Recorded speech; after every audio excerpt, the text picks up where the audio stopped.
Jeff Paur, senior writer for RealTime Fantasy Sports, and welcome to another edition of the RealTime Fantasy Sports Show. On today's show, I'm going to give you my 5 fantasy takeaways from Week 10 of the fantasy season. Hopefully you had a lot of success this week, came out on top in all of your games. I know there's one more game to be played tonight, the Monday night game, but these are my 5 takeaways from the games that have already been played this week.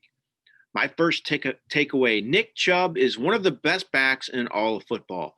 I think he gets overlooked at times, but Chubb is the real deal. This guy is a stud. He had 19 carries for 126 yards and a touchdown in his first game back. I know all of you that own Chubb were likely disappointed by him going down at the 1-yard line and running out the clock instead of scoring a touchdown on his long run to end that game and seal the victory for the Browns. But even with that said, Chubb still had a very good game in his first game back from injury. He has 3 100-yard games in 5 games this season, 5 touchdowns as well.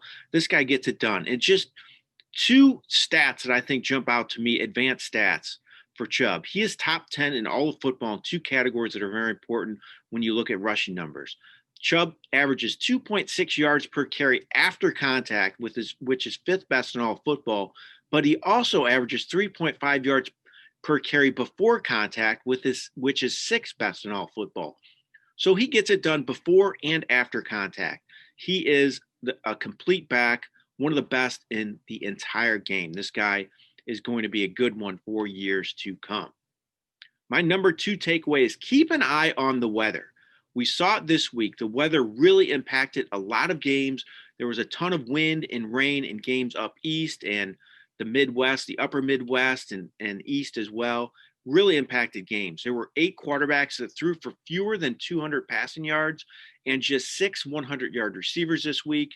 The passing games really suffered because of this wind. It was crazy, especially last night in that game in Baltimore, as you saw the end of it. In New England, I should say, but Baltimore was trying to mount a comeback, had to throw the ball late in the game, and the wind was just brutal. But it's just something I would definitely keep in mind before setting your lineup Sunday morning. Look at those weather reports, see if there's anything crazy out there. And if there is, you might want to consider going with different options that give you a better chance for more fantasy points scored in your game. My next fantasy takeaway is the tight end position continues to be a disaster. The high scorer this week was Mark Andrews with just 13.1 fantasy points.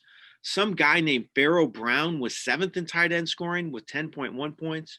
I don't even know who Pharaoh Brown is. I've never seen him play. It's just confounding to me that the tight end position has been so bad this year. There's guys that just aren't producing. The only guy really doing anything on a regular basis is Travis Kelce, and Darren Waller's been good as well, but not quite in the Kelce category. Kelce's just head and shoulders above the rest. George Kittle, when he's healthy, was really good as well. But this shows me maybe you act early on a tight end next year in your drafts. Go with Travis Kelce or George Kittle, use a 2nd-round pick on them, and get a leg up on the rest of your competition. I thought a lot of tight ends would take steps forward this year, like Noah Fant, Mike Gesicki.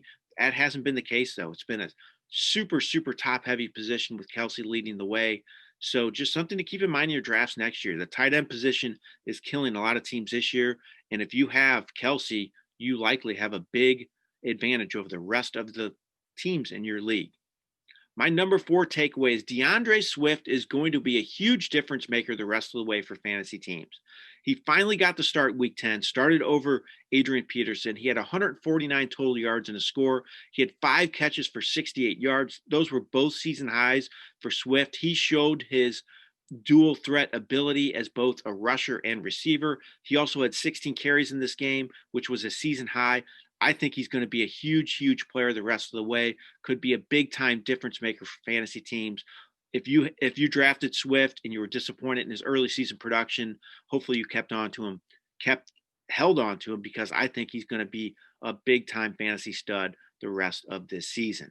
My last takeaway for Week 10 is T. Higgins is my top rookie receiver right now. This guy is having a tremendous season, kind of gets overlooked at times because he plays for the Bengals, but he had his 2nd 100-yard game of the season this week. He had 7 catches for 115 yards and a touchdown. He has 70-plus yards, 5 of 6 games, at least 4 receptions, all but 1 game this year. I know some were worried that he would carve out a role in this offense with A.J. Green around and Tyler Boyd too, but Higgins has emerged really as the go-to target for Joe Burrow.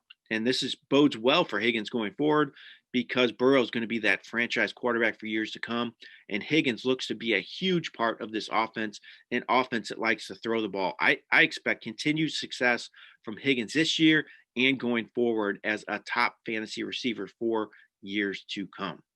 All right, those are my 5 fantasy takeaways from week 10 of the fantasy football season. Again, I hope you had a lot of success this week, won your games, and you're making a strong push for your fantasy playoffs.